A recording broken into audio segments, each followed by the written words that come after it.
프린스턴의 교수였던 잭 윌슨에게 몇 명의 학생들이 찾아와서 이런 질문을 합니다. 박사님, 구약 성경에 기록된 이스라엘 역사가 하나님의 말씀이라니 저희들은 도저히 믿어지지가 않습니다.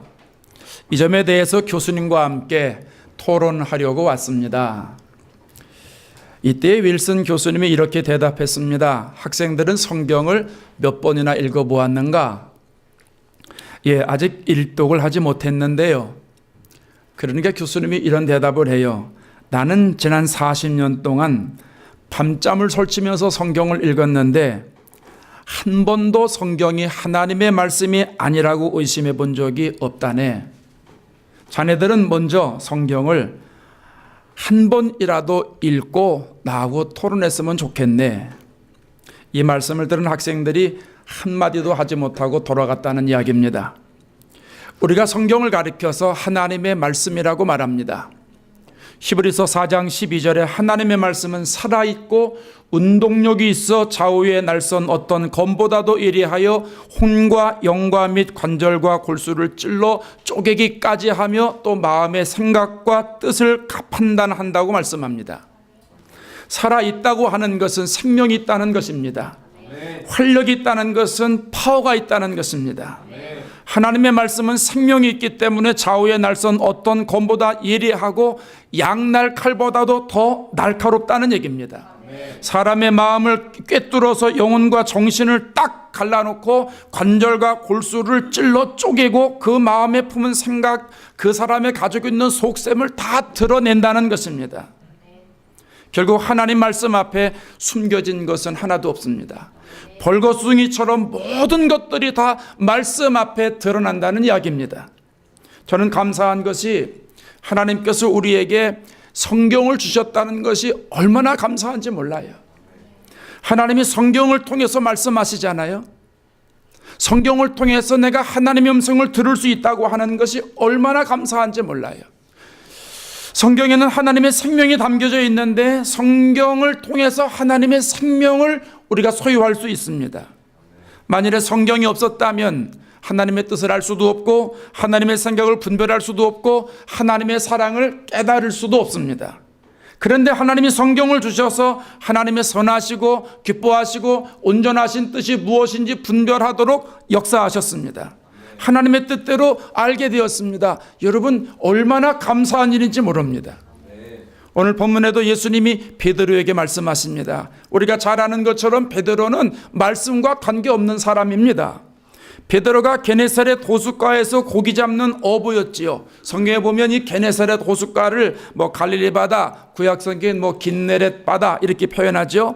또 디베랴 바다 이렇게 표현합니다. 호수인데요. 큰 호수인데 이스라엘 사람들은 호수가 크면 무조건 다 바다라고 불렀습니다. 성경에 나오는 바다가 그런 겁니다. 진짜 바다는 큰 바다 이렇게 불렀습니다. 여러분 참고하시면 이해가 좋을 겁니다. 베드로는 갈릴리 바닷가에서 잔뼈가 굵은 사람입니다. 고기 잡는 데 분야에서는 학문적으로 이론적으로 최고가 아니라 경험적으로 현장의 최고의 전문가입니다. 베드로가 예전처럼 배를 몰고 바다로 나갑니다. 그물을 내립니다. 무슨 일인지 그날은 고기가 한 마리도 없는 거예요. 한두 시간 그물질을 합니다. 그런데 고기가요 다 휴가 갔나 봐요. 베케이션 갔는지 한 마리도 잡을 수가 없는 거예요. 빈 그물이에요. 나중에는 시간 가는지도 모르고 밤새도록 그물을 내리는데 새벽이 돼서 아침이 됐는데도 헛수고입니다. 잡지를 못합니다. 할 수 없이 돌아와서 그물을 씻습니다. 그때 예수님이 오셔서 무리들에게 말씀을 가르치십니다. 그리고는 베드로에게 말씀하십니다. 4절에 가면 깊은 데로 가서 그물을 내려 고기를 잡으라. 깊은 데로 가서 그물을 내려 고기를 잡으라. 여러분, 이 깊은 데로 가서 그물을 내려 고기를 잡으라고 하는 이 말씀은요, 일반적인 말씀이 아닙니다. 이 말씀은 생명의 말씀입니다. 왜냐하면 주님의 말씀은 생명입니다. 요한복음 6장 63절에 예수님이 이런 말씀을 하셨어요. 내가 너에게 이런 말은 영이요 생명이라. 요한복음 14장 6절에 내가 곧 길이요 진리요 생명이니. 예수님이 생명입니다. 그렇기 때문에 예수님이 하시는 모든 말씀은 생명입니다. 지금 예수님이 베드로에게 이 생명을 말씀하고 계신 거예요. 예수님의 말씀을 듣고 베드로가 어떻게 반응합니까? 여러분 5절을 보십시다. 5절 한번 읽어볼까요? 시몬이 대답하여 이르되 선생님, 우리들이 밤이 새도록 수고하였으되 잡은 것이 없지만은 말씀에 의지하여 내가 그물을 내리리이다 하고. 아멘. 베드로가 진실된 고백을 합니다. 이 쉽지 않은 고백입니다. 밤이 새도록 수고하였으되 잡은 것이 없지만은, 베드로가 이 말 하기 위해서 얼마나 자존심이 상하는지 모릅니다. 어제까지 그렇게 그물질한 적이 이제껏 없어요. 한두 번 1, 2년 그물질한 것이 아니잖아요. 아무리 안 잡혀도 어느 정도는 잡혔어요. 어느 정도는 잡혔어요. 그런데 그날은 빈 그물질이에요. 여러분 얼마나 자존심 상하는 일이에요. 자기만 알고 있으면 괜찮은데 지금 예수님이 그걸 알고 있습니다. 그럼에도 베드로가 예수님 말씀에 의지합니다. 밤이 새도록 수고하였으되 얻은 것이 없지만, 나 자존심이 굉장히 상하는데 그렇지만 말씀에 의지해서 내가 그물을 내리겠습니다. 어떤 결과가 나옵니까? 6절 7절을 보십시오. 그렇게 하니, 그물을 내리더니 이런 말이죠. 그렇게 하니 고기를 잡은 것이 심히 많아 그물이 어떻게 돼요? 예, 찢어지는지라. 고기가 얼마나 많이 잡혔으면 그물이 찢어집니까? 그 다음 절 7절에 뭐라고 그럽니까? 이에 혼자 주체할 수가 없어요. 다른 배에 있는 동무들에게 손짓하여 와서 도와달라 하니 그들이 와서 두 배의 채움에 잠기게 되었더라. 고기 잡은 것이 두 배에 그냥 살짝 채운 게 아니에요. 가득 채웠어요. 배가 잠기게 될 정도로 엄청나게 고기를 많이 잡았다는 겁니다. 여러분, 우리는 여기서 주님의 음성을 들어야 됩니다. 하나님의 말씀대로 살면 하나님이 역사하신다는 사실입니다. 베드로가 주의 음성을 듣고 그물을 내리자마자 고기가 잡혔어요. 두 배에 가득 잡히게 됐어요. 몇 시간 전까지만 해도 잡히지 않던 그 고기가 주님의 말씀에 의지해서 그물을 내리겠다고 하고 뒤돌아서서 그물을 내리니까, 깊은 데로 가서 그물을 내리니까 고기가 찢어질 정도로, 아니 고기가 아니죠, 그물이 찢어질 정도로 고기가 많이 잡혔다는 겁니다. 오늘 우리도 하나님의 말씀대로 살면 베드로의 역사를 경험하게 됩니다. 헛수고하던 인생이 열매 있는 인생으로 바뀌어지는 거예요. 생각이 변화됩니다. 말이 달라집니다. 얼굴이 달라집니다. 가치관이 바뀝니다. 삶이 바뀝니다. 육체 쾌락을 쫓아가던 사람이 성령을 따라 살게 되고요, 자기 생각에 사로잡혀 살아가던 사람이 하나님 생각에 초점을 맞추어서 살아가게 됩니다. 오늘 예배드리는 저와 여러분에게 이러한 하나님의 역사가 일어나기를 바랍니다. 하나님께서 우리들에게 수없이 말씀대로 살라고 말씀하시는데, 그렇게 하시는 이유가 두 가지입니다. 구약 성경에서는 우리를 잘되게 하시기 위해서 말씀대로 살라는 거고, 신약 시대에서는 생명 살리는 사람 만들기 위해서 말씀대로 살라고 하시는 거예요. 이스라엘 백성들에게 하나님이 계명을 주시잖아요. 구약 성경에 보면 출애굽기에 10계명을 주십니다. 출애굽기 23장까지 나와 있는 계명들이 계산을 해보면 613가지 계명인데 크게 두 종류로 나눠요. 하라는 계명과 하지 말라는 계명. 하라는 계명은 248가지고 하지 말라는 계명은 365가지입니다. 레위기 18장 5절에 가면 이런 말씀이 있습니다. 너희는 내 규례와 법도를 지키라. 하나님 말씀이죠. 규례와 법도를 지키라. 사람이 이를 행하면, 그대로 살면 그로 말미암아 살리라. 신명기 4장 1절에 가면 이스라엘아, 이제 내가 너희에게 가르치는 규례와 법도를 듣고 준행하라. 말씀대로 살아라. 그리하면 너희가 살 것이요. 신명기 7장 12절에 가면 너희가 이 모든 법도를 듣고 지켜 행하면, 그대로 살면 네 하나님 여호와께서 네 조상들에게 맹세하신 언약을 지켜 네게 인애를 베푸실 것이라. 구약 성경에 보면 하나님의 율례와 법도, 규례 많이 나와요. 이런 표현들이 그대로 살라는 거예요. 그대로 지키라는 거예요. 하나님의 법도와 율례와 규례의 그물을 내리고 살라는 거예요. 그러면 너희가 잘 된다는 거예요. 형통한다는 거예요. 산다는 거예요. 하나님 우리에게 잘 살게 하시기 위해서, 형통한 삶을 살아가게 하시기 위해서 말씀대로 살라 말씀하시는 거예요. 신약성경에서는 오늘 성경을 통해서도 우리가 알 수 있는데 10절에 가면 예수님이 베드로에게 깊은 데로 가서 그물을 내리라고 하신 이유가 나와요. 10절에 가면 예수께서 시몬에게 이르시되 무서워 말라, 이제후로는 네가 사람을 취하리라. 마가복음 1장 17절에 가면 다른 말씀을 하죠. 비슷합니다. 나를 따라오라, 내가 너희로 사람을 낚는 어부가 되게 하리라. 여러분, 사람 낚는 어부가 뭐예요? 사람 낚는 어부가 뭐예요? 사람을 취하는 어부가 뭐예요? 사람이 고기인가요? 취하게? 예, 사람의 영혼을 살리는 사람. 요한복음 21장의 말씀처럼 내 양을 먹이라, 내 양을 치라. 하나님이 우리들에게 맡겨주신 그 생명을 구원하는 사람이 되게 하시기 위해서 말씀대로 살라는 거예요. 그런 의미에서 우리는 하나님이 하라는 대로 하면 됩니다. 하라는 말씀은 하면 되고, 하지 말라는 말씀은 하지 않으면 되는 것입니다. 사랑하라 하시 말씀하시면 사랑하면 되고, 비판하지 말라 하면 비판하지 않으면 되는 거예요. 축복하라 말씀하시면 축복하면 되는 거고, 게으르지 말아라 그러면 게으르지 않으면 되는 거예요. 성령 받으라 그러면 성령 받으면 되는 거고, 권능을 받으라 그러면 권능을 받으면 되는 거예요. 너희를 비호하는 자를 선대하라 말씀하시면 선대하면 되는 거예요. 너희를 저주하는 자를 위해서 축복하라 말씀하시면 축복하면 되는 거예요. 너희를 모욕하는 자를 위해서 기도하라 그러면 기도하면 되는 것이고요. 겉옷을 빼앗는 자에게 속옷을 거절하지 말아라 그러면 겉옷도 주고 속옷도 주면 되는 거예요. 말씀하신 분이 보증하시기 때문에 그 말씀대로 살아가는 사람들을 주님이 확실하게 책임지실 줄로 믿습니다. 아멘. 주님이 책임지시는 거예요. 한국교회가 1903년부터 1910년까지 민족 대부흥운동이 일어납니다. 1903년에 감리교 하디 선교사에 의해서 죄의 고백이 시작이 되면서 원산 대부흥운동이 일어납니다. 이것이 1907년에 길손주 장로님이 죄를 회개함으로 인해서 평양 대부흥운동이 일어납니다. 그 후에 1909년에 백만인 구령운동이 일어납니다. 이때로부터 이 부흥운동이 1980년대까지 건 70년 동안 한국 강산을 휩쓸어 갑니다.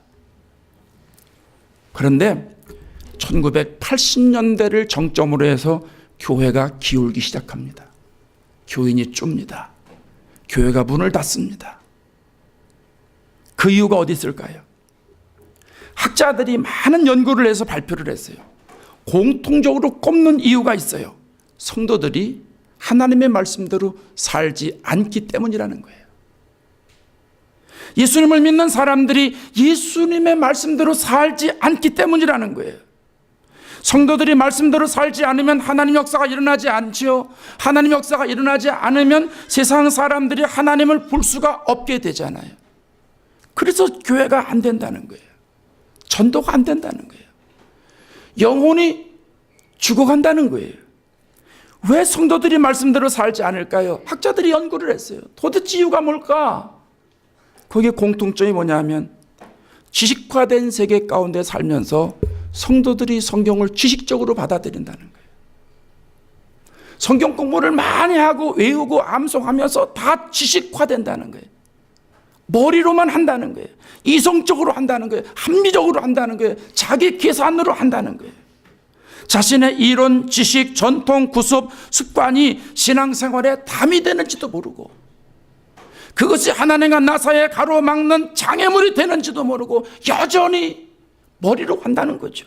지난 시간에 얘기했잖아요.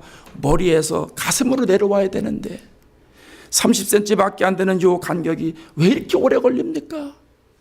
왜 이렇게 오래 걸립니까? 어떤 사람들은 어떻게 우리가 말씀대로 사느냐, 어떻게 다 죄인이 하나님의 말씀대로 다 사느냐, 그 특별한 사람만 사는 거 아니겠느냐, 이렇게 질문한대요. 현실적으로 맞지 않는다는 거예요. 경험적으로 할 수 없다는 거예요. 예, 우리가 하나님 말씀대로 다 살 수 없어요. 살 수 없어요. 그러나 하나님 말씀대로 살지 못한다고 확신을 가지고 하나님 말씀과는 상관없이 하나님 말씀의 장벽을 딱 설치하고 살아가니까 하나님과 내가 역사가 안 일어난다는 거죠. 여러분, 우리가 영적으로 원죄를 가지고 있기 때문에 육신의 정욕 때문에 하나님 말씀대로 살아갈 수 없다고 단정 지을 것이 아니라 그럼에도 불구하고 하나님께서 말씀대로 살라 하시니까 말씀대로 살려고 애쓰는 마음이 있어야 된다는 거예요. 아멘. 지금 한국교회의 문제는 말씀을 많이 하는데 말씀대로 살려고 애쓰지를 않아요. 우리 이민사회도 마찬가지, 우리 교인도 마찬가지, 저를 비롯해서 우리 모두가 다 바리새인처럼 성경은 엄청나게 많이 알고 있는데 성경은 읽고 공부하고 연구하고 배우고 암송해서 많이 알고 있는데 그런데 그 말씀을 인정을 안 해요. 그 말씀을 받아들이질 않아요. 그 말씀을 지식적으로만 알고 있어요. 그렇기 때문에 하나님의 역사가 일어나지 않아요. 21세기의 바리새인과 같은 교인들이 너무 많기 때문에 저를 비롯해서 그래서 하나님의 역사가 일어나지 않는다는 거예요. 그래서 교회가 어려워진다는 거죠. 그러면 1900년대 초에 민족 부흥운동이 일어날 때는 성도들이 어떻게 신앙생활을 했는가 이걸 알면 우리가 뭐가 생기지 않겠습니까? 역사를 보면 1900년대 초에 강화도에 복음이 들어가기 시작을 하는데 홍익교회라는 데가 있대요. 1897년에 강화도에서 두 번째로 세운 교회입니다. 복음을 받아들이는 성도들이 믿음과 열정이 뜨거워졌어요. 가슴이 뜨겁게 신앙생활을 했어요. 그래서 선교사 도움 없이 그 당시에 성도들이 모금해서 교회를 건축합니다.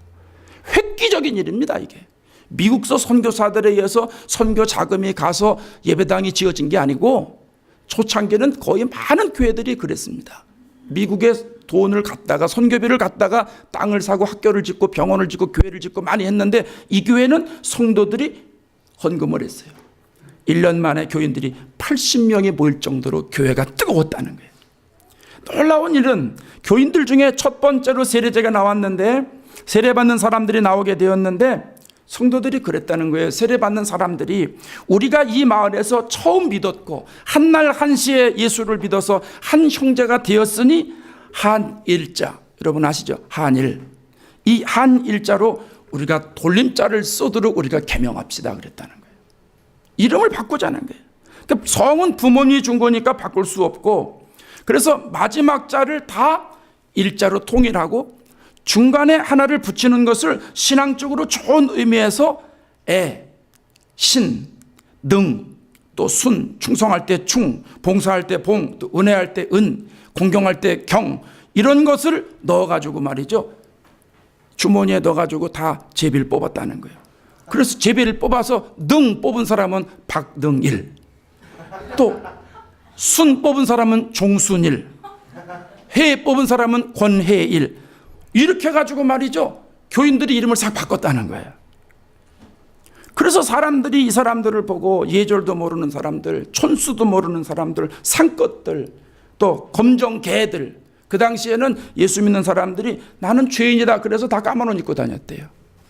그 사람들이 다 검은 옷 입고 다닌다 그래서 검정 사람이 아니고 검정 개들이다 이 말이에요. 사람도 아니다 이 말입니다. 그럼에도 불구하고 이 사람들이 육적인 질서 대신 영적인 질서를 따르기로 하고선 열심히 신앙생활 했다는 거예요. 그렇게 일자 돌림한 사람이 60명이랍니다. 60명. 대표적인 사람이 누군가 하면 종순일이라고 하는 사람입니다. 종순일. 이 사람은 예수 믿기 전에 마을 부자 소리 들을 정도로 재물에 여유가 있었답니다. 그래서 그 마을 가운데 그 사람에게 돈을 빌려가지 않을 사람이 없을 정도로 이렇게 부유했다는 거예요. 하루는 이 종순일 성도가 마태복음 18장 23절 이하에 나오는 1만 달란트 탕감받은 신하가 100데나리온 빚진 자에게 빚을 갚으라 해가지고선 이 야단한 것을 보면서 나중에 자기가 빚 탕감된 것이 다 취소가 되고 자기는 1만 달란트 빚을 탕감받았는데 아니 겨우 그냥 100데나리온 빚진 사람 너 왜 빚 안 갚아 그러고 족쳐가지고 나중에 주인이 알아서 감옥 갔잖아요. 성경에 그런 내용이 나오거든요. 이것을 딱 보고서는 고민하다가 돈 빌려간 사람들을 다 자기 집으로 불렀다는 겁니다. 사람들이 도대체 왜 불렀는가? 이게 빚을 독촉하라고 불렀나? 조마조마한 마음으로 왔는데 종순일이라고 하는 성도가 마태복음 18장을 여러 사람들 앞에서 읽더라는 거예요. 그러면서 하는 말이, 오늘 내가 예수 믿고 죄사함 받은 것이 10,000냥 빚 탕감 받은 것보다 크거늘 오늘 여러분에게 100냥 1000냥 돈 빌려주고 그걸 받으려고 한다면 이는 성경 말씀에 나오는 악한 종이라 말할 것이요, 이 시간 이후로 여러분이 갚을 빚은 없어. 다 탕감해 줬다는 거예요. 그리고선 그 문갑에서 빚 문서를 가져와 가지고 사람들이 보는 앞에서 다 불태워 버렸다는 거예요. 그 사람들이 야, 이게 지금 사실이냐 아니냐, 꿈이냐 생시냐 놀랄 정도로, 그래서 많은 사람들이 감격해서 눈물을 흘릴 정도로 그 당시에 성도들이 이렇게 하나님의 말씀대로 살았다는 거죠. 그 결과 이 강화도에 주문도라고 하는 섬이 있는데 오래되지 않아서 주민이 181가구가 있는데 그중에 134가구가 예수를 믿게 되었다는 겁니다. 전 주민의 75%. 지금도 말이죠. 지금도 그 주문도에 술집이 없대요. 다방, 요즘 옛날 말로 다방이요. 요즘은 카페가 없대요. 거룩한 마을이 됐다는 거예요. 지금도 하나님의 말씀대로 살았더니 하나님의 역사가 이렇게 그 동네를 완전히 바꿔놨다는 거예요. 여러분, 한국 교회가 여기까지 올 수 있었던 것은, 우리가 복음을 쉽게 받아들이고 이 자리에 설 수 있었던 것은 우리 믿음의 선배들이 말씀대로 살았기 때문입니다. 이제 우리가 자신의 삶을 말씀 앞에 다 비춰봐야 됩니다. 그리고 우리가 다시 하나님의 말씀대로 사는 신앙생활을 해야 됩니다.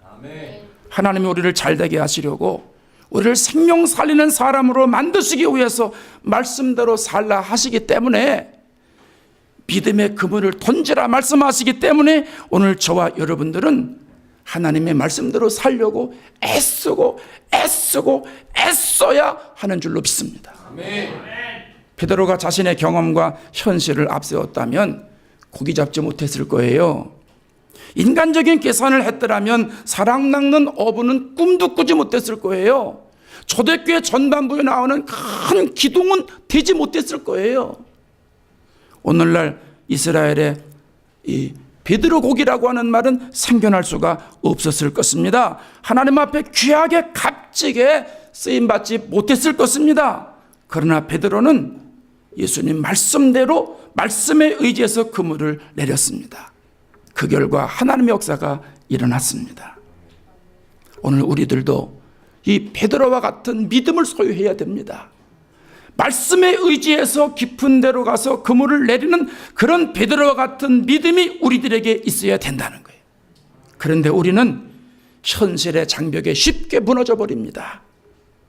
현실은 현실뿐인데 그 현실이 우리의 생각을 휘어잡습니다. 하나님 앞에는 여러분 현실이 문제되지 않습니다. 죽을 것 같은 암흑 속에서도 하나님의 말씀은 생명이십니다. 그래서 그 말씀대로 그물을 내리는 사람에게는 생명의 길이 열려지는 거예요. 홍해가 갈라집니다. 여리고성이 무너집니다. 하나님의 역사가 내 눈 앞에서 일어나는 거예요. 열왕기하 5장에 가면 아람 나라의 장군이 나오죠. 문둥병에 걸렸어요. 자기 집에 이스라엘에서 포로로 잡아온 어린 여자아이가 있어요. 그 아이가 수종을 두는데 가만 보니까 자기가 섬기는 장군이 문둥병에 걸렸어요. 마음에 감동하기를 저 우리나라에 가서 기도받으면 날 텐데. 그 자기 안주인에게 얘기를 했더니 남편에게 의해서 나만 장군이 왕의 허락을 받고 이스라엘로 갑니다. 병거를 거느리고 갑니다. 일리사 집 앞에 왔습니다. 나만 장군은 그래도 자기가 한 나라의 장군이니까 엘리사가 나와가지고 자기 영접할 줄 알았어요. 그랬더니 엘리사가 콧방귀도 안 껴요.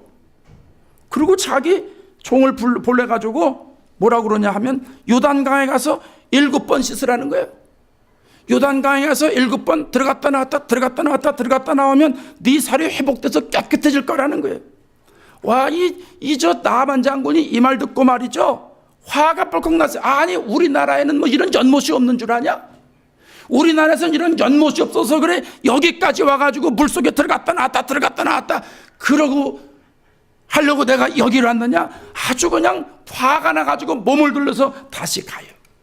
그러니까 종들이, 장군님, 이왕 왔는데 1, 2, 4가 하라고 할 때는 무슨 의미가 있는 거 아니겠어요? 그냥 여기까지 오셨으니까 한번 가서 하라면 한번 해보시지요. 그래서 나만 장군을 설득을 해서 이스라엘로 데리고 갑니다. 나만 장군이 1, 2, 4의 말대로 요단강물에 7번 들어갔다 나왔다 들어갔다 나왔다 들어갔다 나왔다 합니다. 어떻게 됐을까요? 성경은 이렇게 증거합니다. 열왕기하 5장 14절, 나만이 이에 내려가서 하나님의 사람의 말대로 1, 2, 4의 말대로 요단강에 7번 몸을 잠그니 그의 살이 어린 아이의 살같이 회복되어 깨끗하게 되었더라. 할렐루야. 여러분, 하나님의 말씀대로 그대로 순종하면, 하나님의 말씀대로 그대로 하면 내 생각과 내 이성과 내 가치관과 내 의로 생각한 것을 초월해서 하나님 역사가 일어납니다. 오늘 예배드리는 저와 여러분들은 하나님이 말씀하시면 이성적인 생각 버리시고 자기 의의 생각 내려놓으시고 하나님의 말씀을 무기로 삼으셔서 베드로처럼 말씀에 의지하여 그물을 내리리이다. 그래서 2배 가득 차는 베드로의 역사를 경험하실 수 있기를 바랍니다. 우리가 신앙생활하면서 느끼는 것인데, 하나님의 말씀대로 살려고 애쓰다 보면 성령께서 도와주신다는 거예요. 성령은 보혜사잖아요. 우리를 도와주시는 분이에요. 우리가 힘들고 어려울 때 성령이 늘 도와주세요. 내 안에서 생각나게 하시고 가르쳐 주시고 나를 하나님의 도구로 부단히 사용하시는 거예요. 그래서 하나님의 말씀이 나에게 떨어졌을 때는 성령께서도 같이 준비하고 계시는 거예요. 내가 하나님의 말씀대로 살려고 바를 때는 순간 성령이 나에게 터치하시는 거예요. 사도행전 8장에 지난 시간에 본 거 있잖아요. 성령이 빌립에게 가라고 얘기하지요. 가사로 내려가라는 거예요. 그래서 빌립이 가사로 내려가니까 에디오피아 내시가 있어요. 성경을 읽는데 깨닫지를 못해요. 성령의 감동을 주잖아요. 그래서 은혜를 깨닫게 하잖아요. 그때 복음이 에디오피아에 내려갔잖아요. 그래서 여러분, 에디오피아에 복음이 들어가고 나서 에디오피아 사람들이 예수님 말씀대로 살면서 얼마나 부강한 나라가 됐는지 아십니까? 우리나라 전쟁이 일어날 때 아프리카에서 유일하게 도와준 나라입니다. 그 나라가 에디오피아입니다. 근데 요즘은 이제 예수 잘 못 믿어가지고 이상하게 됐습니다만은, 여러분, 말씀대로 살지 않고 하나님의 역사가 일어나는 법이 없습니다. 하나님의 말씀대로 그물을 내리기만 하면 내 환경이 어땠든, 내 생각이 어땠든, 내 실력이 어땠든, 내 자리가 어땠든 상관없이 하나님은 잘되게 만드세요. 하나님은 형통하게 만드세요. 그런 의미에서 우리는 하나님의 말씀대로 살려고 애써야 돼요.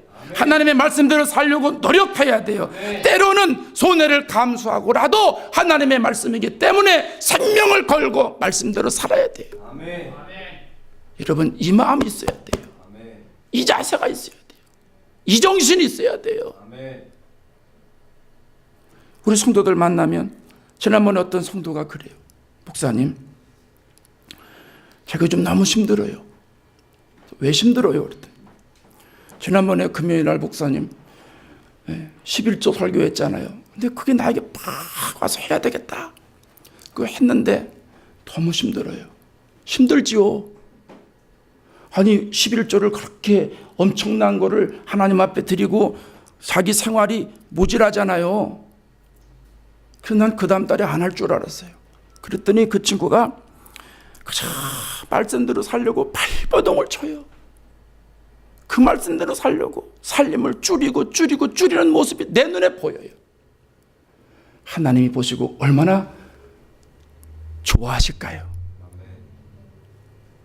어떤 성도는요, 일주일 동안 열심히 일하고 투잡 뛰는 사람도 있고 그렇잖아요. 우리 성도들 중에 몸이 지쳐서, 몸이 피곤해서 주일날 교회 나올 형편이 안 되는 사람들이 가끔 있어요. 그런데 하나님의 말씀대로 살려고 애를 쓰는 거예요. 발버둥을 치면서 예배 시간에 조는 안 있어도 나오는 거예요. 몸을 쳐서 복종하면서 그래도 가야지, 그래도 가야지, 그래도 말씀대로 살아야지 하면서 나와서 예배를 드려요. 여러분, 설교할 때 얼마나 감동이 되는지 몰라요. 목회하는 목사로, 여러분의 영혼을 책임지고 있는 목사로 얼마나 감동이 있는지 몰라요. 하나님 모실 때는 어떠시겠어요? 성령이 도와주지 않으시겠어요? 그러니까 꾸준하게 하나님 앞에 열심으로 예배드리러 나오잖아요. 여러분, 축복입니다. 축복입니다. 하나님의 말씀대로 사는 그 축복을 여러분 누리시기 바랍니다. 사랑하는 여러분, 하나님의 말씀은 연구하라고 주신 게 아니에요. 공부하고 암송하라고 주신 게 아니에요. 살라고 주신 거예요. 그대로 살라는 거예요. 문화를 떠나서, 언어를 떠나서 그대로 살라는 거예요. 그러니까 우리는 말씀대로 살려고 성경을 공부해야 되고, 말씀대로 살려고 성경을 암송해야 되고, 말씀대로 살려고 성경을 연구해야 되는 겁니다. 저와 여러분이 말씀대로 살아서 시편 119편 105절의 말씀처럼 주의 말씀은 내 발의 등이요 내 길의 빛이니이다. 주의 말씀은 내 발의 등이요 내 길의 빛이니이다. 고백하면서 하나님께 영광 돌리시는 저와 여러분 되시길 주의 이름으로 축원합니다.